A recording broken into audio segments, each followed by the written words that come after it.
Information যদি যুবসাথী বা যুবশক্তির জন্য যদি প্রয়োজন হয় তাহলে এটা হয়তো লাগতে পারে। তবে এখন পর্যন্ত অফিসিয়াল কোনো অ্যানাউন্সমেন্ট নেই। অনেক সোশ্যাল মিডিয়ায় এইটা ভাইরাল হচ্ছিল, তাই অনেকজন কমেন্ট করছিল বা আপনার মেসেজ করেছে, তাদের ইনফরমেশন দেওয়ার জন্য এই একটা ছোট্ট ভিডিও বানালাম। হ্যালো বন্ধুরা, সকালকে স্বাগত জানাচ্ছি আবার একটা নতুন ভিডিওতে। আজকের ভিডিও থাকছে এবং গুরুত্বপূর্ণ, কারণ এই ভিডিওটা থাকছে একটা সোশ্যাল মিডিয়ায় খুবই ভাইরাল হচ্ছে যে একটা আপনার এমপ্লয়মেন্ট আইডি থাকতে হবে। সেই এমপ্লয়মেন্ট আইডি কীভাবে অ্যাক্টিভ করবেন, আর যদিও এটা এখন পর্যন্ত কোনো অফিসিয়াল খবর আসে না, আর কি করে সেটা সরকারই এখন পর্যন্ত জানেন। তবে বেকার যে এমপ্লয়মেন্ট ব্যাংকের রেজিস্ট্রেশন কীভাবে করবেন সম্পূর্ণ অনেকজনই মেসেজ করছে আমাকে যে কীভাবে করব, ওইটা নিয়ে একটা ভিডিও বানানোর জন্য। তাই আপনাদের সামনে সেই ভিডিওটা নিয়ে চলে আসছি। সর্বপ্রথম আপনি যে কোনো একটা ব্রাউজারে চলে যাবেন, যাওয়ার পর খুবই সুন্দরভাবে একটা লিখে দেবেন বেকার ভাতা। বেকার ভাতা লেখার পর আপনার কাছে এরকম একটা ইন্টারফেস চলে আসবে। নিচের দিকে একটু স্ক্রল ডাউন করে আসবেন। আসার পর এখানে দেখতে পাচ্ছেন এমপ্লয়মেন্ট ব্যাংক। এই লিঙ্কটা আমরা ডাইরেক্টলি আপনার ডেসক্রিপশন ফলো করুন, ওখানে আমরা লিঙ্কটা প্রোভাইড করে দিচ্ছি। ওখান থেকে ডাইরেক্টলি এখানে চলে আসবেন। বেকার ভাতাটা কেন দিলাম বুঝতেই পারছেন, রাজ্যের অবস্থা।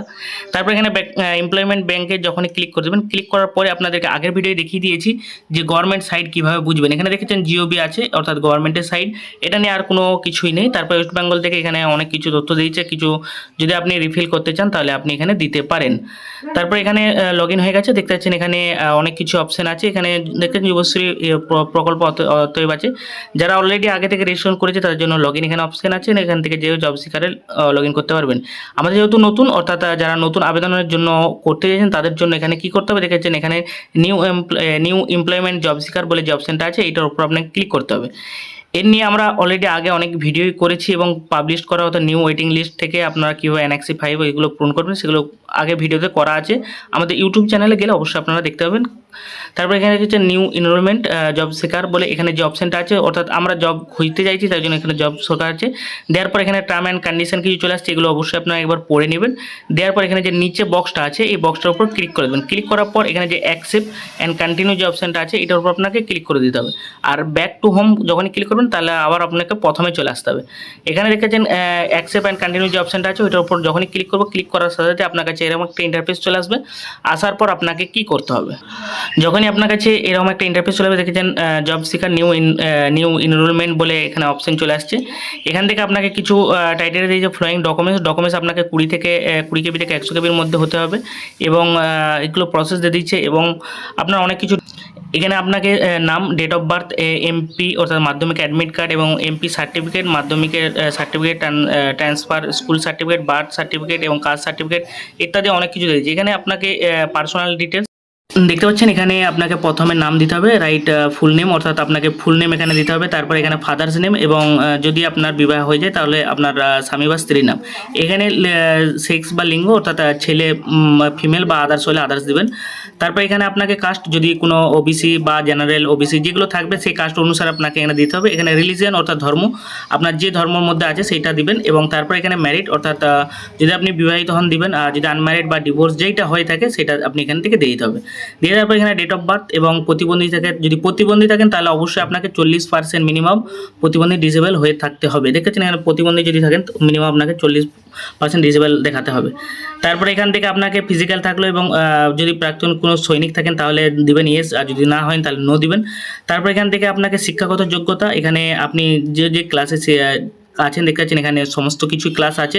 এখানে আপনার শিক্ষাগত যোগ্যতা অনুসারে দিয়ে দেবেন। এখানে আপনাকে নেম অফ ইউনিভার্সিটি বা বোর্ড এখানে দিতে হবে। এখানে সাবজেক্টেড, তারপর এখান থেকে আপনি কত নম্বর পাসিং হয়েছেন, ইয়ার অফ পাসিং এবং কত % নম্বর। তারপর ভাষা এখান থেকে, অর্থাৎ আপনার ল্যাঙ্গুয়েজ দিতে হবে, আপনি কোন কোন ল্যাঙ্গুয়েজে দক্ষ আছেন। তারপর এখান থেকে আপনার ফিজিক্যাল শারীরিক পরিমাণ, এখানে শারীরিক পরিমাণ অর্থাৎ উচ্চতা, আপনার উচ্চতা, ওজন এবং চেস্ট কতটা, ছাতি। এবং এখানে আপনাকে একটা সিবি দিতে হবে, অর্থাৎ আপলোড দিতে হবে ফটো, এবং সিবি একটা আপনাকে বায়োডাটা বানিয়ে নিতে হবে। সেই বায়োডাটা অবশ্যই 200 KBর মধ্যে হতে হবে এবং ফটোটা 500 KBর মধ্যে। তারপরে আপনি কাজের অভিজ্ঞতা, অর্থাৎ এক্সপিরিয়েন্স, কোনো যদি কাজ করে থাকেন তাহলে দিবেন। তারপরে এখানে কত বছর কাজ করছেন সেগুলো দিতে হবে। এবং তারপরে যদি আপনি আরও অন্যান্য জায়গায় একটা ছাড়া 2-3 জায়গায় যদি কাজ করেন তাহলে এখানে অ্যাড নিউ করে করতে পারবেন। এবং অতিরিক্ত তথ্য, অর্থাৎ অ্যাডিশনাল ইনফরমেশন, এখান থেকে রেশন কার্ড দিতে পারেন, এবং রেশন কার্ড, তারপরে এগুলো আস্তে আস্তে আপনার রেশন কার্ড যদি দেন, রেশন কার্ড নম্বর বা রেসিডেন্সিয়াল প্রুফ নম্বর, অর্থাৎ এই যে নম্বরটা রেশন কার্ড যেটা দিচ্ছেন এইটার নম্বরটা আপনাকে এখানে ইনপুট করতে হবে। তারপরে আপনি বিপিএল যদি হন তাহলে ইয়েস, যদি না হন নো। তারপর অ্যাডিশনাল ইনফরমেশন এগুলো দিতে হবে। এখানে যে ক্যাপচারটা আছে ক্যাপচারটা এখানে ইনপুট করে দেবেন। দেওয়ার পর এখানে যে বক্সগুলো আছে বক্সগুলো ক্লিক করে এখানে সাবমিট করে দেবেন। সাবমিট করে দেওয়ার পর যে ডকুমেন্টসটা পাবেন বা একটা আইডি পাবেন সেইটা নিয়ে অবশ্যই আপনাকে এখানে আপনার নিয়ারেস্ট যে এক্সচেঞ্জ অফিস আছে সেখানে গিয়ে আপনাকে ডকুমেন্টসটা জমা দিয়ে আসতে হবে। এখানে কন্ট্যাক্ট ইনফরমেশন অর্থাৎ এখান থেকে আপনার ঠিকানাগুলো দিতে হবে। এখানে রাজ্য, ডিস্ট্রিক্ট, আপনার যে জেলা থেকে, যে ডিস্ট্রিক্ট থেকে, এবং পিন নম্বর, এক্সচেঞ্জ পিন নম্বর অর্থাৎ আপনি কোন জায়গায় দিতে চাইছেন। দেখতে পাচ্ছেন আমি এখান থেকে যদি একটা সিলেক্ট করে নিই, আমি হুগলিটাই সিলেক্ট করে নিচ্ছি। হুগলিটা সিলেক্ট করার পর আমার আবার প্রথমে দিকে চলে গেল, যেহেতু একটু দেখেছেন যখন আমি হুগলি এখানে সিলেক্ট করলাম, হুগলির সাব ডিভিশন এখানে আপনাকে সিলেক্ট করে নিতে হবে।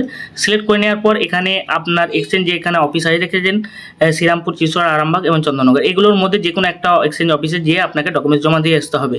যেহেতু আমি এখানে আরামবাগ সিলেক্ট করছি, মানে আমাকে এখানে আরামবাগটা যাওয়াটাই সবথেকে বেস্ট হয়। তারপর এখানে মোবাইল নম্বর, ইমেল আইডি এবং আধার নম্বর এগুলো সবই আপনাকে দিতে হচ্ছে।